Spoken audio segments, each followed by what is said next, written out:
Hey all, welcome to my second Take More Toy Photos reveal and review. I'm doing something a little different. Well, it's only my second review, so nothing much is different, honestly. Anyway, I'm doing what's known as a Glyos-compatible figure today.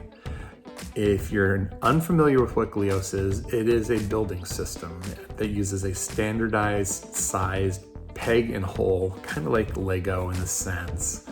But it allows you to build whatever you want with these figure parts. And what's really cool about it is that there are several toy makers that use this system, and it allows for just a bunch of creativity on the part of the toy makers and on the part of the people that buy it, because they can cross lines and they can put things together in weird ways and create whatever their mind conjures. More specifically today, I'm going to be reviewing the 5th anniversary Fireface figure from Mighty Maniax. They are a line of figures under the Rocom Toys umbrella, and I really need to get this right on my first take because this bag is sealed, and once I cut it open, I can't reshoot this. So let's see how it goes. Breaking out the pocket knife and just slicing this bad boy open, and I did not cut myself, so that is a win.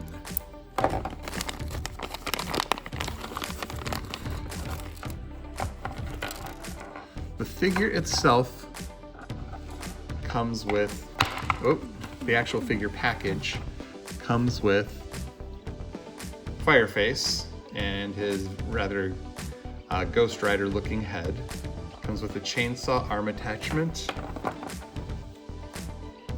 2 extra heads, and he also comes with, I think I saw 4 of these and one of them may have shot off the edge, but they are called switch pins. And for the life of me, for as long as I've been using Mighty Maniax, I have never touched the switch pins. Those are more for the more complicated Glyos builds for me, so I wind up putting those away. And here's the 4th one. It's over on the side. Yay, I found it. Also packaged in this shipment were extra heads. This was a slightly more expensive figure than Mighty Maniax generally puts out on the market, but with the extra heads, it makes it a lot more fun. You get a cat head, which is reminiscent of an old character from Battle Beasts.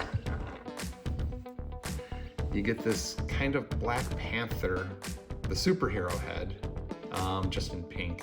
This is one of my favorite heads, actually. I really enjoy the look of this, the mouthless, the terror that it instills. Also, you get the shark head, which is a fun one. You get a duck head, which a lot of people really love. It's kind of a goofy one, but it's a very serious looking, almost gangstery duck head. And then you get another one of my favorites, the eyeball. And it's got a nice sculpted back to it that's kind of disgusting, very pink jellyish. So let's start tearing down and putting together new figures. What makes Glyos really cool is that tons of pieces on them come apart, and they're meant to. That's the way it's supposed to be done. But they fit back together very tightly, sometimes almost too tightly, so that you can hinge them. And in this case, we have 1, 2, 3, 4, 5, 6, 7, 8, 9. Oh, he's kind of stiff right there. 10 points of articulation. Okay, now that everything's cracked in place. But you can mix and match these based on these pegs in the holes. They are a very standard system called the Glyos system. And Glyos system, again, I don't know. Correct me one way or the other. And it allows multiple toy makers out there, including Mighty Maniax and Rocom Toys, to create figures and whatever else that they want to, creatures, robots, what have you. And they're all compatible because they all use these pieces, so you can mix and match across lines, which is something I love and I wish was done more on the corporate level.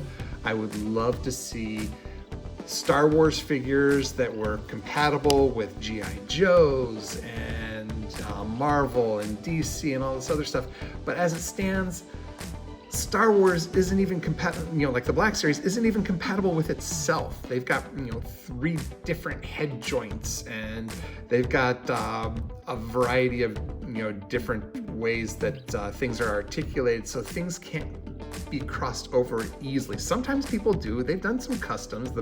One of the best ones is, oh God, I can't remember the character's name from Ahsoka, and they lengthened his thighs to make him a little bit taller and more imposing. But anyway, with these, take off a hand and gauntlet.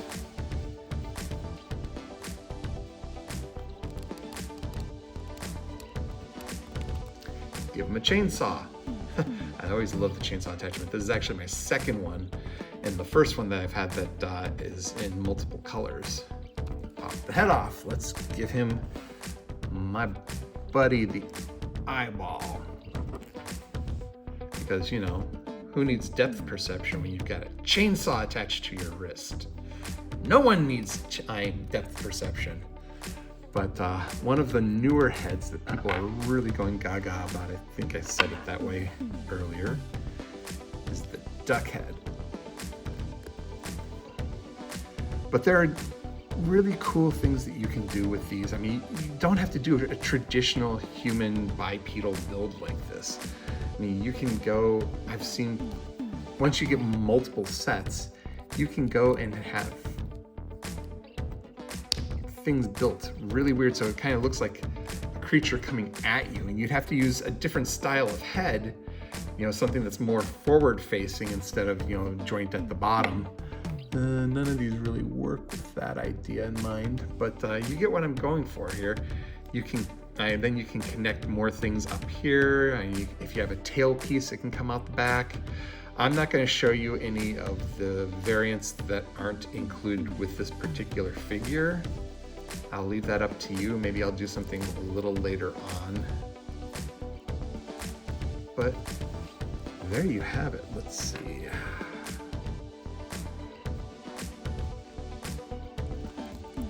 There.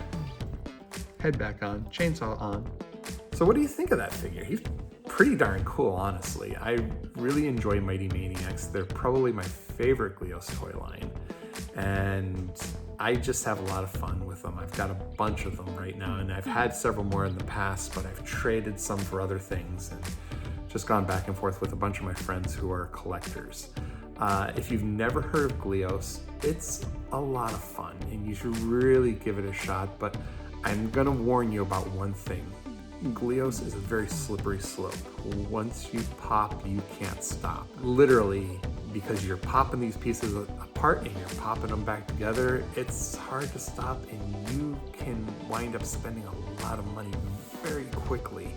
There's so much going on with these lines, especially with how many different toy makers there are, that you can find yourself spending a lot of cash really quickly. So what I would suggest you do is go and just look up Glyos manufacturers and see what they offer, and find some people online, on Instagram or on Discord who are into Glyos, and start talking to them. Get an idea for what's available, and try to make decisions early, because you don't want to make the mistake of buying just a bunch of everything, and then you've got a bunch of stuff that doesn't match or it doesn't work well together, and you become disappointed by it all. So do some research, have some fun, because if nothing else, Glyos is just a ton of fun. Do you have an opinion one way or the other? Let me know in the comments, or find me on Instagram at Take More Toy Photos. See you there.